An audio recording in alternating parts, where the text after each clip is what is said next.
I bought a new house in the small town of Winthrop. The house was cheap, but the most important part was that I needed to get away from the city.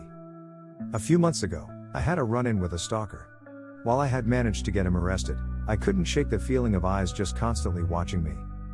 I felt like there were eyes everywhere, at home and on the street, so I decided to move out into the country to somewhere with fewer people, just for peace of mind. The house itself was big and somewhat old, but otherwise very welcoming. The agent who introduced me to the house had been required to mention that a serial killer had lived here in the past, which was why the house was so cheap. However, he and later my next-door neighbor Sarah both told me to pay the thought no mind. 4 other owners had lived in the house since then, and all of them were very happy with it. I loved the house. Its interior furnishings were beautiful and very comfortable. The people of Winthrop were friendly, often bringing over freshly baked pastries or inviting me over for dinner. Get-togethers, they said, were the key to making sure everyone who lived in Winthrop loved it there. Yet after a week, I stopped loving it. The feeling of someone watching returned, worse than before. I tried to ignore it, but soon I started losing sleep.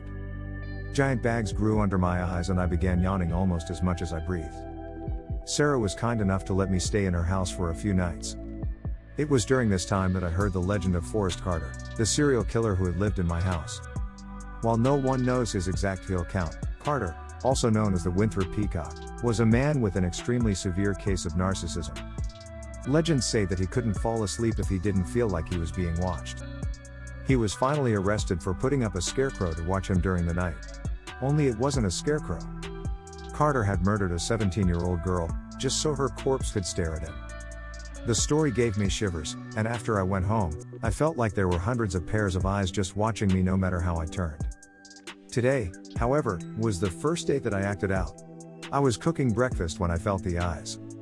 Instinctively, out of fear, I threw my kitchen knife, which lodged itself into the wall. As I pulled it out, I found myself staring at a pair of eyes, pickling in formaldehyde. I've been watching the police peel away the drywall of my house for hours now. So far, they've found 142 pairs of eyes in little glass jars. The scariest thing is, everyone was staring at me.